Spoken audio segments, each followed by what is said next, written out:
Perkenalkan, nama saya Sarah Noviola dari Prodi Kehutanan. Saya akan menyampaikan tentang sejarah perkembangan sistem periodik. Yang pertama adalah triad Dobereiner. Nah, sistem ini yang paling pertama dikembangkan adalah triad Dobereiner yang dikembangkan oleh Johann Wolfgang Dobereiner pada tahun 1829. Kenapa namanya disebut triad Dobereiner? Jadi, triad Dobereiner dikembangkan berdasarkan hasil penemuan dari Dobereiner yang menemukan bahwa massa atom strontium mirip dengan massa atom rata-rata dari kalsium dan barium, di mana ketiga unsur tersebut yaitu kalsium, strontium, dan barium memiliki kemiripan sifat. Jadi, triad Dobereiner merupakan pengelompokan unsur yang memiliki kemiripan sifat yang kemudian disebut triad. Berikut adalah triad Dobereiner. Mari kita fokus pada triad yang pertama yang terdiri dari 3 unsur yaitu litium, natrium, dan kalium, di mana massa atom rata-rata dari litium dan kalium adalah 11, sama dengan massa atom dari natrium. Maka ketiga unsur ini termasuk dalam triad. Sama halnya dengan triad-triad berikut ini, yaitu kelompok kalsium, strontium, dan barium, kelompok sulfur, selenium, tellurium, kelompok klorin, kelompok bromurium, iodin, dan selanjutnya kelompok mangan, krom, barium, atau besi. Nah, kemudian dikembangkan oleh sistem periode kedua yaitu hukum Octal-Neuland.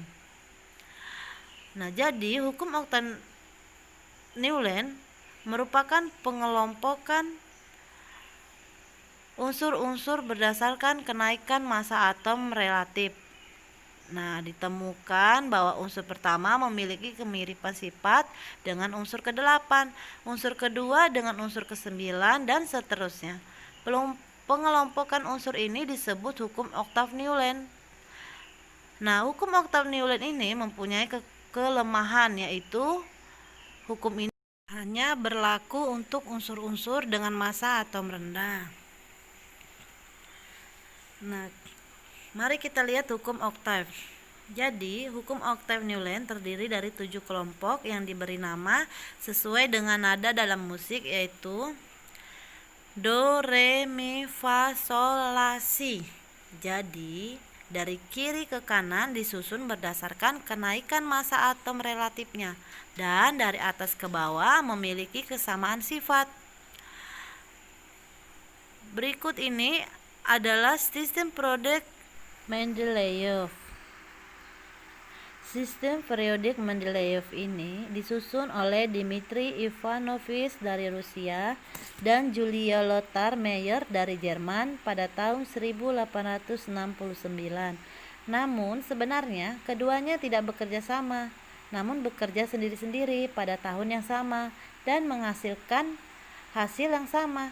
Namun hasilnya dihasilkan pada bulan yang berbeda, sehingga sistem periodik ini diberi nama sistem periodik Mendeleev karena Mendeleev menyelesaikannya pada bulan-bulan awal di tahun 1869, sedangkan Meyer menyelesaikannya di bulan-bulan akhir pada tahun 1869. Berikut ini penjelasan sistem periodik Mendeleev. Pengelompokan unsur-unsur berdasarkan kenaikan massa atom relatifnya dan kemiripan sifatnya. Kenaikan massa atom relatif dikelompokkan secara horizontal dan disebut periode. Kemiripan sifat diatur secara vertikal dan disebut golongan. Berikut adalah tabel periodik Mendeleev. Jadi, dari kiri ke atas disusun berdasarkan kenaikan massa atom relatif, dan dari atas ke bawah disusun berdasarkan kemiripan sifatnya. Namun, terdapat penyimpangan pada unsur tellurium dan iodium, di mana tellurium memiliki kemiripan sifat dengan oksigen dan iodium memiliki kemiripan sifat dengan fluor.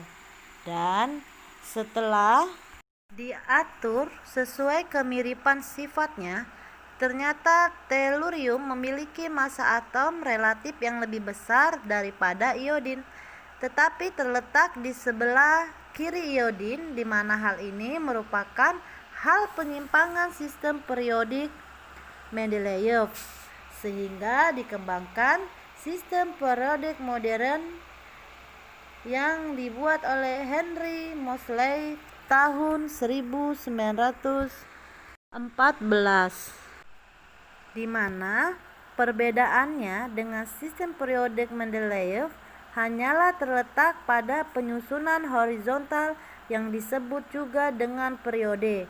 Pada sistem periode modern ini, periode merupakan pengelompokan berdasarkan kenaikan nomor atomnya, sedangkan periodik Mendeleev mengelompokkan berdasarkan kenaikan massa atom relatifnya.